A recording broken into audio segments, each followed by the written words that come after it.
Imaginez-vous que l'humain est tellement mauvais qu'il ne laisse même pas les morts en paix. Comment peut-on arriver au point de détruire des cimetières, des centaines de tombes afin de construire des habitations dessus? Et tout ça pour le profit. La terre est ainsi mélangée aux linceuls et aux ossements humains, et on prive les défunts de leur demeure.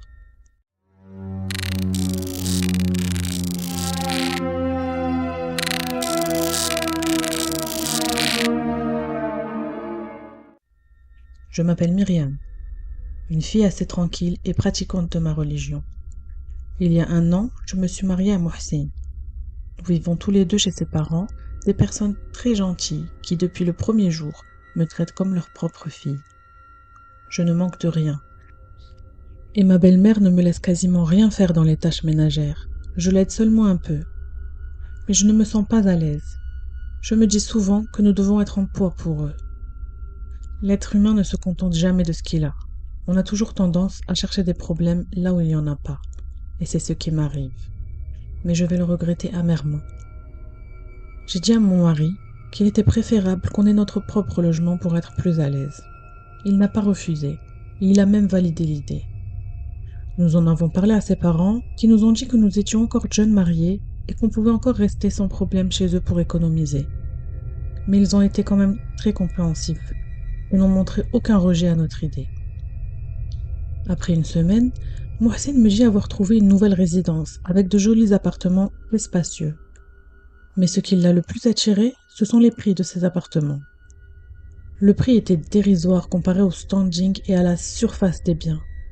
Nous avons rendez-vous le lendemain pour une visite, mais arrivé devant la résidence, je demande à Mohsin s'il est bien sûr que c'est ici. C'est vraiment très classe et ça m'étonnerait que le prix qu'il m'a annoncé corresponde à cet endroit. Et même dans le cas où c'était bien ici, à ce prix-là, ça m'étonnerait qu'il reste un appartement de disponible. Mais Mohsin me confirme bien tout.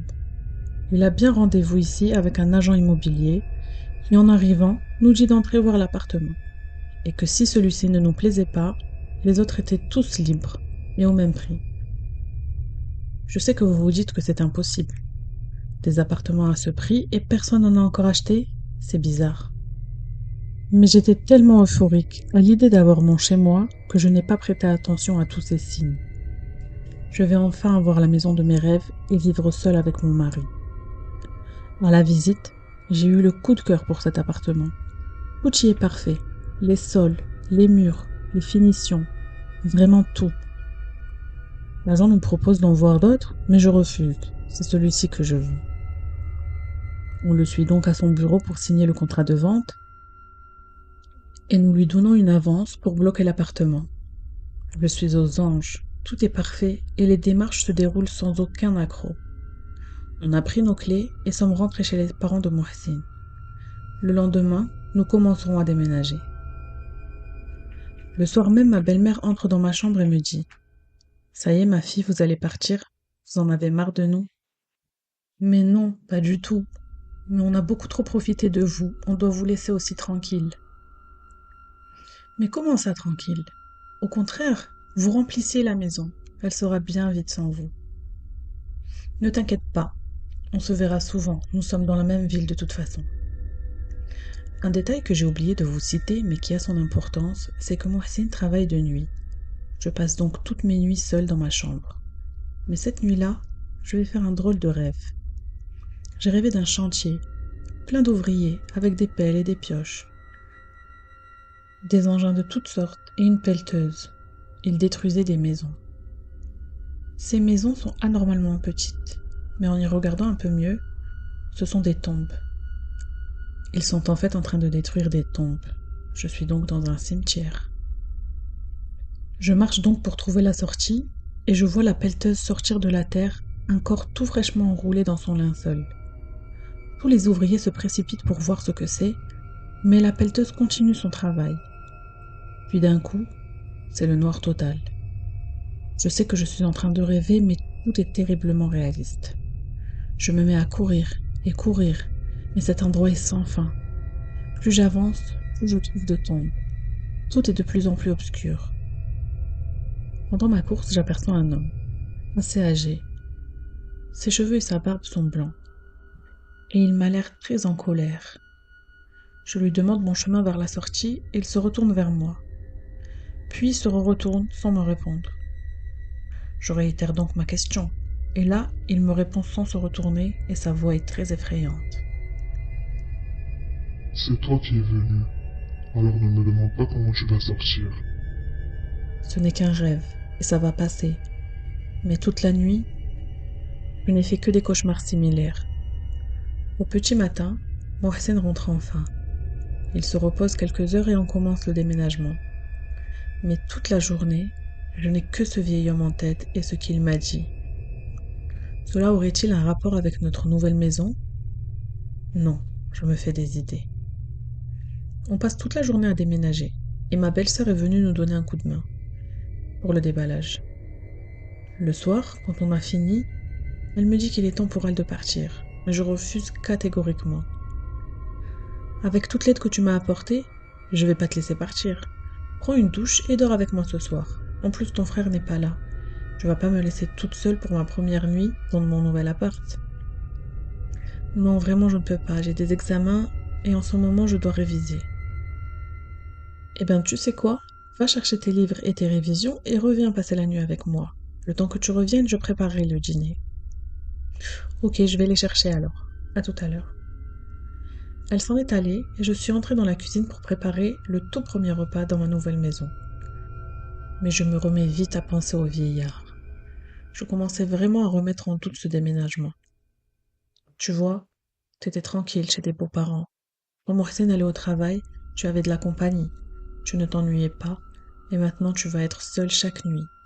Tu vas ressentir l'ennui, la tristesse et la solitude de la tombe. J'ai sursauté. Les mots solitude de la tombe sont sortis de ma bouche sans que je m'en rende compte. Quel rapport avec une tombe? Pourquoi j'ai dit ça? Ça doit être la fatigue du déménagement. Je reprends donc la préparation du repas. C'est à ce moment-là que je vois une ombre passer à toute vitesse au niveau de la porte de la cuisine. Oh, qu'est-ce qui m'arrive? Je prononce des mots involontairement. Je vois des ombres. Non, j'hallucine ou alors c'est une souris ou un chat. Mais c'est impossible. On a tout juste déballé tous les cartons. Donc s'il y avait quelque chose, je l'aurais vu. Pendant que je me pose toutes ces questions, l'ombre passe une deuxième fois. Cette fois, je suis sûre. Je l'ai bien vue et je n'hallucine pas. C'est bien l'ombre de quelqu'un en noir. La première chose qui me vient en tête, c'est le vieil homme. Lui aussi était en abaya noir. Là, un bruit étrange se fait entendre, comme un instrument à vent ou un meuble qui se déplace. Mais oh, je ne suis même pas encore remise de mes visions que maintenant j'entends des bruits. Je me rassure tant bien que mal en me disant que dans ce genre de bâtiment, on entend souvent ce qui se passe chez les voisins. Puis je vais me rappeler de quelque chose qui va me glacer le sang. L'agent immobilier nous a dit que personne n'avait encore acheté d'appartement et que nous étions les premiers dans tout l'immeuble. J'ai tout lâché de mes mains et j'ai fait le tour de la maison pour savoir d'où venait ce bruit. Mais rien. Plus de peur que de mal. Mais attends. Un complexe de 100 appartements. Et je suis toute seule dans toute la résidence. D'où vient ce bruit? Et en plus, pourquoi personne n'en a encore acheté alors que le prix est plus qu'attractif? 1000 questions fusent dans ma tête quand la sonnette retentit. C'est ma belle-sœur qui est de retour. Ouf, je ne suis plus seule.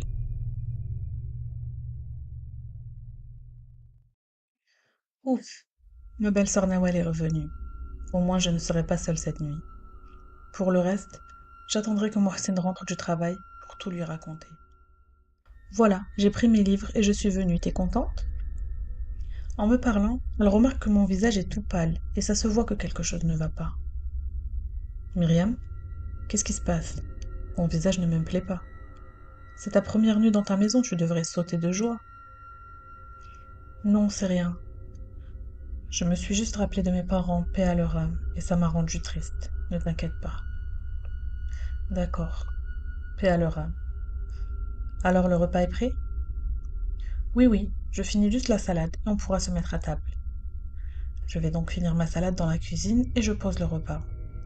J'appelle Nawel pour manger, mais à ma grande surprise, elle me dit qu'elle n'a pas le temps, qu'elle révise et qu'elle se fera quelque chose vite fait plus tard. Je vous avoue que ça m'a un peu énervée. Tout ce temps que j'ai passé en cuisine pour qu'elle ne mange même pas avec moi. J'ai mangé et je suis allée me coucher. Nawel était dans l'autre chambre en train de réviser. J'ai repensé à tout ce qui m'était arrivé. Je me posais un tas de questions. Était-ce seulement la fatigue du déménagement, ajoutée au fait que je n'avais pas bien dormi la veille, à cause de mes cauchemars? J'ai à peine posé ma tête sur l'oreiller que je me suis endormie comme une masse. Mais alors que je plongeais dans un sommeil profond, un bruit m'a fait sursauter. J'entends la voix de quelqu'un qui s'étouffe, qui essaie de crier, et ce son vient de la chambre où ma belle-sœur est en train de réviser. Je me suis précipitée vers sa chambre, mais la porte est fermée à clé. Comment c'est possible? La porte était ouverte quand je suis allée me coucher. J'essaye tant bien que mal de la forcer, mais la porte est tellement bien fermée. Je pense que j'ai eu une montée d'adrénaline, car finalement j'ai réussi à l'ouvrir. Mais j'aurais préféré ne jamais voir ce que j'ai vu à l'intérieur. Nawel, baignant dans son sang. Il lui sort du nez, de la bouche, des yeux. Quelle vision horrible. Elle convulse et fait des bruits très bizarres. Je reste quelques secondes sous le choc, je ne sais pas quoi faire. Puis je reprends vite mes esprits et j'attrape mon téléphone pour appeler Mohsin. Mais il ne répond pas. J'essaie d'appeler mes beaux-parents, mais rien non plus. Je ne sais vraiment pas quoi faire. Je décide d'aller m'habiller en vitesse pour sortir chercher de l'aide. J'ai tellement couru que je suis arrivée jusque devant la maison de mes beaux-parents. Ils n'habitaient vraiment pas très loin. Mais quel fut mon choc quand j'ai vu qui m'a ouvert la porte. C'est Nawel. Nawel, qu'est-ce que tu fais là? Je t'ai laissé à la maison, dans une mare de sang. Myriam? Qu'est-ce qui t'amène en pleine nuit comme ça? Mais tu étais chez moi à l'instant. J'étais chez toi, oui, tout à l'heure. Et quand on a fini de déménager, je suis rentrée chez mes parents. Tu te rappelles pas? Je t'ai même proposé de passer la nuit avec toi, mais tu m'as dit de partir et de te laisser tranquille passer la nuit seule. Mais non, je t'ai dit d'aller récupérer tes affaires pour réviser et venir dormir avec moi. Là, elle pose sa main sur mon front pour voir si j'ai de la fièvre. Qu'est-ce que tu racontes? T'es malade? Quelque chose ne va pas? Qu'est-ce qui t'a pris de sortir en pleine nuit comme ça? Rentre au moins, ne reste pas dehors. Non, c'est bon. En fait, je suis juste venue voir si t'étais bien rentrée. Je m'inquiétais pour toi. Je t'ai vue fatiguée aujourd'hui à cause de mon déménagement. Je décide de retourner chez moi, et sur tout le chemin, les questions fusent dans ma tête. Est-ce que je deviens folle? Est-ce que j'ai rêvé ou est-ce que j'ai bien vu ce que j'ai vu? Est-ce que la vraie Nawel, c'est celle que j'ai laissée chez moi ou celle qui est chez ses parents? Je suis restée dans mes songes jusqu'à ce que j'arrive devant la résidence. Il fait très sombre. Vu que personne n'y habite, aucune lumière n'est allumée. Et il va bientôt être minuit. En plus, la rue est sombre car elle est un peu à l'écart de la rue principale. Il fait quasiment nuit noire et en regardant la résidence de l'extérieur, je dis: en voyant cette résidence de loin, on ressent l'horreur de la mort. Mais encore? Quels sont ces mots qui sortent de ma bouche sans que je m'en rende compte? La dernière fois, c'était la solitude de la tombe et là, l'horreur de la mort. J'ai pris mes clés dans ma poche et j'ai tâtonné pour trouver le trou de la serrure. En entrant dans le hall du rez-de-chaussée, j'entends des pas derrière moi. Ouf, je ne suis pas seule, ça me rassure. Mais attendez, personne n'habite ici encore. J'ai paniqué, allumé le flash de mon téléphone et suis montée chez moi en courant à toute vitesse. Je vais aller chez moi m'enfermer à clé jusqu'à ce que mon mari rentre et qu'il me trouve une solution. En rentrant chez moi, j'entends encore un bruit. C'est une voix qui répète les mêmes mots sans cesse.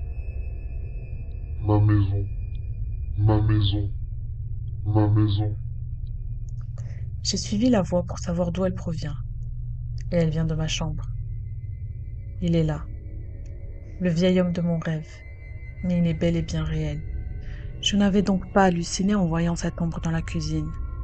Et peut-être était-ce même lui sous l'apparence de Nawel qui se noyait dans son sang. Je ne vous explique même pas mon état à ce moment-là. Mes jambes ne me portent plus, tellement je suis terrorisée. Je peux m'évanouir à tout moment. Il est assis par terre en tailleur, et il ne cesse de répéter « Ma maison, ma maison ». Autour de lui, plein d'affaires sont éparpillées. Je m'approche, sans même le vouloir, comme si je ne contrôlais pas mon corps, car c'est impossible que je m'en approche de moi-même, tellement j'en ai peur. Mais au fur et à mesure que je me rapproche, je vois qu'autour de lui, ce ne sont pas mes affaires, mais des os humains. Je n'ai qu'une idée à ce moment-là, c'est de m'échapper. Je n'en ai que faire de cette maison de l'horreur. En ouvrant la porte d'entrée, je tombe nez à nez encore avec lui, et je lui claque la porte au visage. Comment je vais faire? À l'intérieur, il est là, et dehors, il est là aussi. Maintenant, je vois même une autre personne se déplacer dans la maison de façon très bizarre. Il avance assis et il avance debout, et il est enroulé dans un linceul. Cette maison a quelque chose de mauvais. J'en suis persuadée maintenant. Même pas la maison, la résidence entière, avec ses 120 appartements. Tout est mauvais. Car ce n'est pas possible que tout ça m'arrive dès la première nuit. L'homme qui se déplace devant moi va avancer jusqu'à entrer dans ma chambre. Et vous me croyez si je vous dis que je l'ai suivi? Je ne sais toujours pas comment. Comme si j'avance sans le vouloir et que quelqu'un veut me montrer quelque chose de force. Je le vois, allongé dans mon lit. Cette fois, le linceul le couvre entièrement. Son visage, ses pieds. Il est carrément prêt à être enterré. Et j'entends ces mots en boucle. La mort, la tombe, la mort, la tombe. Je me bouche les oreilles, je ne veux pas entendre ça. Ma maison est devenue une tombe. Comment ça se fait que je vois tout ça? Et quelle est cette chose devant moi? Un cadavre? Un djinn? Je ne sais pas. Et pourquoi j'en ai pas peur? Pourquoi je reste là? J'ai essayé de m'enfuir, mais mes pieds sont collés au sol. Je les traîne de force pour sortir de ce cauchemar, mais mes jambes sont très lourdes. L'homme dans le linceul se met debout, puis apparaît le vieillard dans sa abaya noire, qui répète encore que c'est sa maison. Et d'un coup, il se met à en sortir de partout, plein de cadavres en linceul. Ils sortent de la salle de bain, de la cuisine, du salon. Ils errent dans la maison sans me toucher, comme s'ils ne me voyaient même pas. Il y en a quasiment une trentaine. La maison est pleine et l'homme en noir continue. Ma maison, ma maison. J'essaye de fuir mais impossible.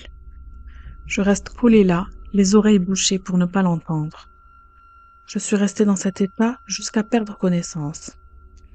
Je me suis réveillée plus tard, terrorisée, en hurlant, et j'ai vu Mohsin et sa famille autour de moi. « Mohsin, tu as vu ce qui... » Je n'ai même pas eu le temps de finir ma phrase qu'il me dit. « Attends, je vais t'expliquer ce qui se passe et ce qu'il y a dans cette maison. » Un de mes amis au travail m'a dit que ces bâtiments sont construits sur un cimetière et que personne ne veut y habiter. Les seules personnes qui ont essayé d'y vivre ont eu les mêmes frayeurs que toi et pire encore. Moi aussi au début ça m'a paru bizarre des appartements à ce prix et que personne n'y vive encore. Mais hamdoulilah, il n'était rien arrivé de grave. L'être humain est arrivé à un tel point de méchanceté que pour le profit, il va jusqu'à profaner des tombes. J'espère que cette histoire vous aura plu. Si c'est le cas, n'hésitez pas à la liker, à laisser un petit commentaire et à la partager. Si toi aussi qui m'écoutes, tu as une histoire à me raconter, tu peux me l'envoyer sur l'adresse email que j'ai laissée en description. Je me ferai un plaisir de vous la raconter.